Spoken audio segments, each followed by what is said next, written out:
गौरव जी, एक बार फिर से हमारे विशेष कार्यक्रम में आपका स्वागत है। धन्यवाद। गौरव जी, मैं आपसे आगे चर्चा करने से पहले एक बार मैं फिर से आपका धन्यवाद करना चाहूँगा कि आपने अभी तक जितने वीडियो किए कार्यक्रम के सबका बहुत अच्छा रिस्पॉन्स आ रहा है। तो लेकिन अब दर्शकों की एक विशेष डिमांड आई है। अभी जो नव वर्ष 2025 में महामारी को लेकर जो डर बैठा हुआ है, मैं उसके विषय में जानना चाहता हूँ, ये कितना सत्य है, यानी कि इसके अनुसार आपकी गणना क्या कहती है? जी, बहुत अच्छा सवाल आपने पूछा है। देखिए दोस्तों, महामारी को लेकर मन के अंदर डर सबके बना हुआ है, क्योंकि एक बार, बल्कि मैं कहूँगा एक बार नहीं 2 बार ऐसा हो चुका है कि जब पूरी दुनिया के ऊपर बहुत ज़्यादा परेशानियाँ लोगों ने फेस करी, लोगों के अपने साथ छोड़ के चले गए, और एक ऐसा दर्द, ऐसा दुख जिसकी भरपाई कोई नहीं कर सकता।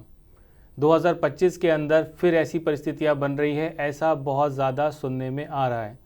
इसको ज्योतिषीय गणनाओं के अकॉर्डिंग भी हम समझेंगे। पहले ये जानते हैं कि ये चीज़ें कैसे आती हैं या इसका हमारी पृथ्वी पर कैसा असर पड़ता है। इसको ज्योतिषीय गणनाओं के अकॉर्डिंग समझेंगे और आई होप कि आपको बहुत आसानी से समझ में आ जाएगा। देखिए, कोई ग्रह ऐसा है जो आपकी कुंडली के अकॉर्डिंग आपको बल देता है, आपको शक्ति देता है, लेकिन ये ज़रूरी नहीं कि वो ग्रह दूसरे की कुंडली में भी उतना कारक हो या उतना उसको सुरक्षित करे। आपने कई बार ऐसा सुना होगा कि कोई ग्रह किसी को बहुत ज़्यादा पैसा दे रहा है, किसी को बहुत स्वस्थ बना रहा है, किसी के जीवन में उसको लंबी आयु देता है तो किसी की आयु बहुत कम कर देता है। पर्टिकुलर दोस्तों, हर चीज़ को समझने के लिए कोई ना कोई ग्रह होता ही है। हमारी पृथ्वी पर सभी ग्रहों की जो चुंबकीय तरंगें पड़ती हैं, उसके आधार पर जो हमारी कुंडली बनती है दोस्तों, उसका नेगेटिव और पॉजिटिव असर हमारे जीवन पर पड़ता है। वर्ष 2025 के अंदर जो अंतराल आ रहा है, ये समय कहीं ना कहीं थोड़ा सा दिक्कतें देने वाला है। लेकिन मैं साथ में एक चीज़ और आपको बोलूँगा दोस्तों कि इसमें हमें एक गोचर और देखना है। उस गोचर के अनुसार हमारे जीवन के अंदर कितनी सुरक्षा हमें मिलेगी या कोरोना जैसे काल क्या दोबारा से जीवन के अंदर आएंगे, इन दोनों के बीच में हम गोचर के अनुसार चीज़ों को समझने का प्रयास करेंगे। देखिए, पिछले कई वर्षों में हमने देखा, जब पास्ट में आप देखिए जाकर, जब कोरोना काल आया था, कोरोना काल के अंदर उस समय भी मैंने वीडियो पे काफ़ी लोगों को बताया था कि देखिए हमें केवल क्या करना है, बृहस्पति के गोचर का इंतज़ार करना है। यानी हमें ये देखना है कि बृहस्पति किस प्रकार मकर राशि को छोड़ेंगे, कुंभ राशि को छोड़ेंगे और शनि ग्रह से दूरियां बनाते हुए चलेंगे। यानी कि आप इस चीज़ को समझें दोस्तों कि बृहस्पति और शनि, इनके बीच में दूरियां होना, बृहस्पति का मकर राशि से दूर होना, क्योंकि बृहस्पति मकर राशि में नीच के होते हैं, और शनि से जितना बृहस्पति की दूरियां रहेंगी उतना ज़्यादा इस दुनिया के अंदर सुरक्षा बनती जाएंगी, यानी महामारी का नाश होता जाएगा। वर्ष 2025 के अंदर क्या ऐसी परिस्थितियां बन रही हैं? देखिए, सबसे पहली चीज़ आप समझें, बृहस्पति 2025 के अंदर वृषभ राशि से मिथुन राशि की तरफ जा रहे हैं, तो यानी ये हमें ऐसी महामारियों से बचाएंगे, पहली बात। दूसरा एंगल अब आप समझें कि जो शनि है, शनि क्या करेंगे? 29 मार्च 2025 के बाद शनि मीन राशि में गोचर कर रहे हैं दोस्तों। मीन राशि में गोचर करने का मतलब क्या है? मीन राशि किस ग्रह की है? वो है बृहस्पति ग्रह की। अब साल के कुछ महीने ऐसे होते हैं जब बृहस्पति वक्री होते हैं, और कुछ ऐसे महीने होते हैं जब शनि वक्र होते हैं। वक्र के लिए हमने वीडियो इसमें बना रखा है, आप चैनल पे जाके देख सकते हो। तो इस दौरान क्या होगा कि ये ग्रह अपने नेगेटिव इम्पैक्ट और पॉजिटिव इम्पैक्ट के अंदर बहुत ज़्यादा बल देंगे और बहुत ज़्यादा उसको कमज़ोर भी करेंगे।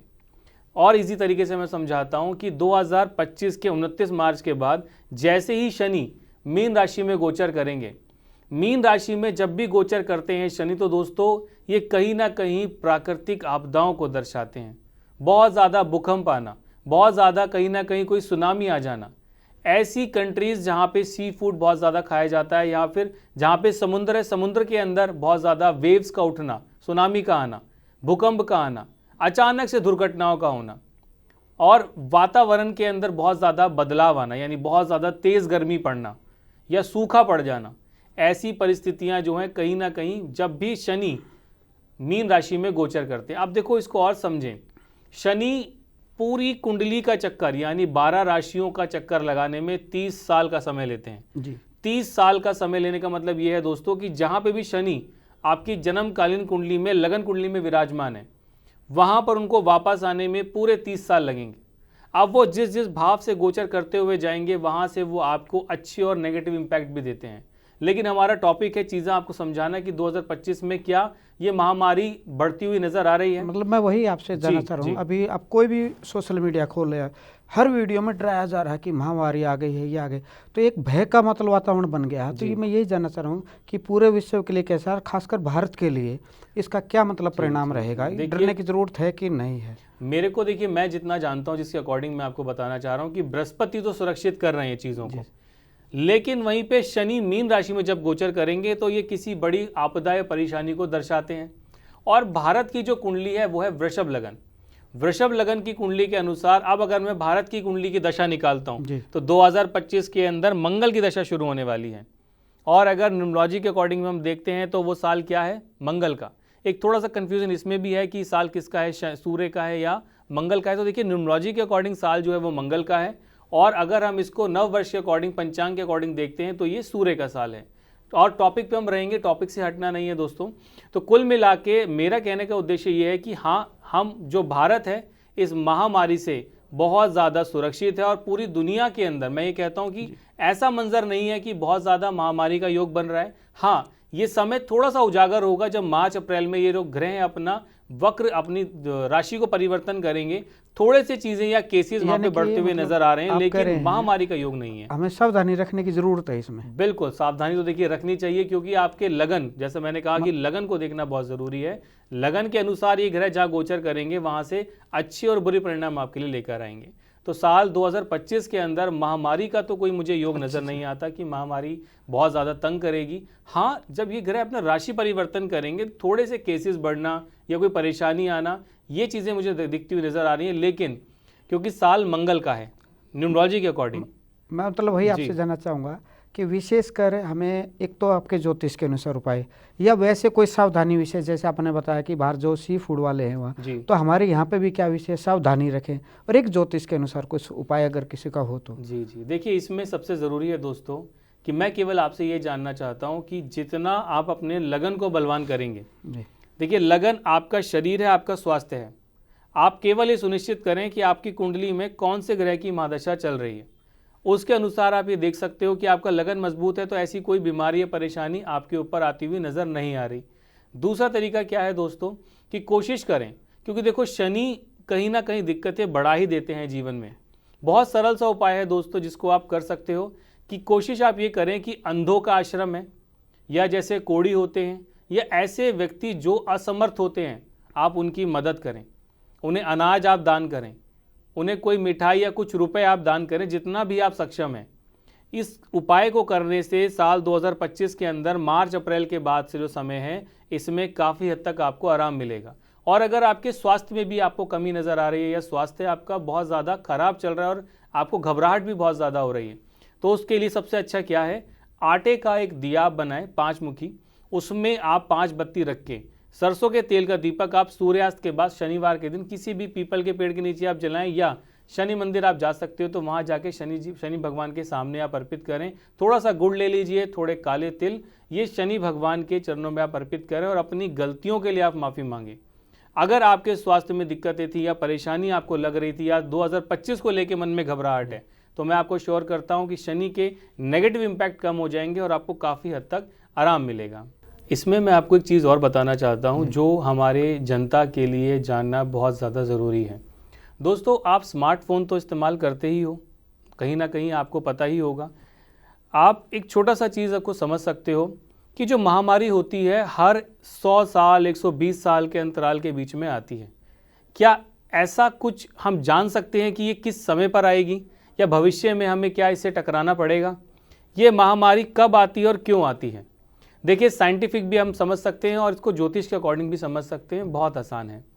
पृथ्वी पे जीवन का कारक बृहस्पति भी है, सारे ग्रह हैं, लेकिन अगर मैं कहूँ कि सुरक्षा को देखा जाए या हमारे जीवन की गुणवत्ता को देखा जाए या हमारे जीवन के स्वास्थ्य को देखा जाए, तो मैं कहता हूँ कि लगन के बाद दूसरी एक ऐसी चीज़ है जिसके अनुसार हम देख सकते हैं कि हमारा जीवन कितना यश हमें जीवन में मिलेगा, कितनी तरक्की हमें मिलेगी, भाग्य कैसा रहेगा, वो है बृहस्पति।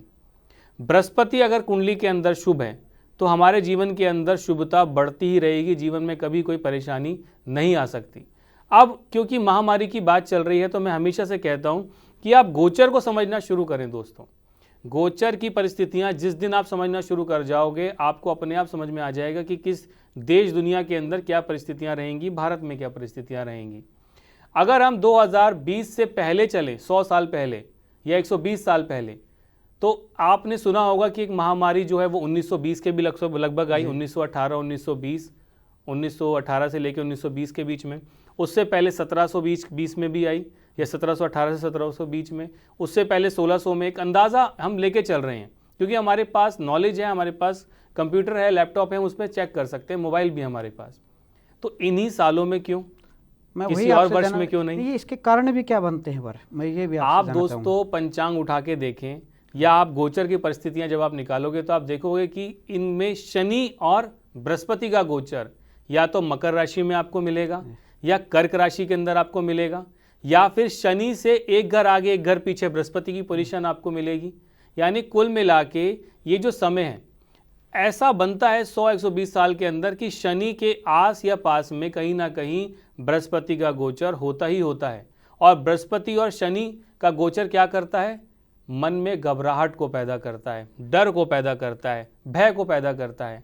कोरोना काल के अंदर कोरोना से तो मौत हुई दोस्तों, लेकिन कोरोना काल के अंदर भय से भी लोग घबरा के भी, कई लोग बहुत भयभीत होकर रहते थे। वो समय ऐसा ही था और यही सब परिस्थितियां पहले के समय में भी थी। आज से 100 साल, 120 साल, 200-250 साल पहले भी ये परिस्थितियां बनती थी जब बृहस्पति कहीं ना कहीं गोचर करते थे। अब देखो, इसको समझने का एक तरीका और है दोस्तों कि ये 100 सालों में ही क्यों।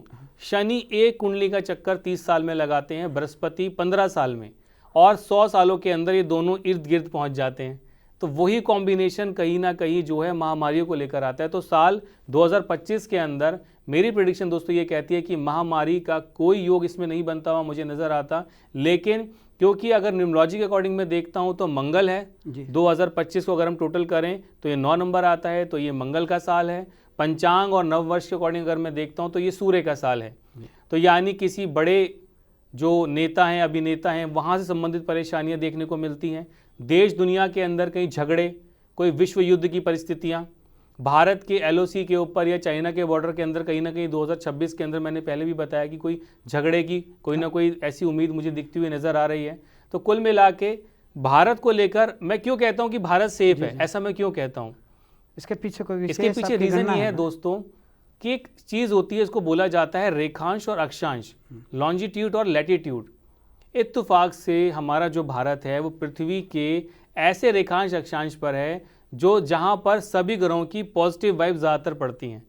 और जिस देश के अंदर धर्म को, या फिर कहीं ना कहीं जिस देश के अंदर बहुत ज़्यादा सात्विकता को लेकर आगे बढ़ा जाता है, वो देश हमेशा जीवन के अंदर सुरक्षित और कहीं ना कहीं अच्छा ही रहता है। जैसे हमारे भारत के अंदर बहुत ज़्यादा धर्म को माना जाता है, पाठ पूजाएं होती हैं, ठीक है ना। तो ये जो चीज़ें हैं कहीं ना कहीं हमें बहुत ज़्यादा सुरक्षित करती हैं देश और दुनिया के अंदर। यानी पूरी दुनिया में अगर विश्व युद्ध भी चलेगा दोस्तों तो भारत सुरक्षित हैं, आप सुरक्षित हो। और अगर कोई महामारी भी आ रही है तब भी मैं यही कहूँगा कि भारत सुरक्षित है। हालांकि महामारी का योग 2025 में मुझे नहीं दिखता। मुझे लगता है आपका वीडियो देखकर बाकी देश भारत पर रिसर्च करेंगे कि ऐसा क्या है कि भारत पर असर नहीं आएगा। गौरव जी, आपने बहुत अच्छा बताया कि भारत देश के लिए इतना घबराने की जरूरत नहीं जितना कि डराया जा रहा है, लेकिन सावधानी रखने की ज़रूरत है। आपने बहुत महत्वपूर्ण जानकारी दी और ये भी बताया कि ये महामारी कब और क्यों कैसे आती है। आपका बहुत बहुत धन्यवाद, आभार। आपसे फिर मिलते हैं किसी और विशेष जानकारी के साथ, तब तक के लिए नमस्कार। धन्यवाद। नमस्कार दोस्तों।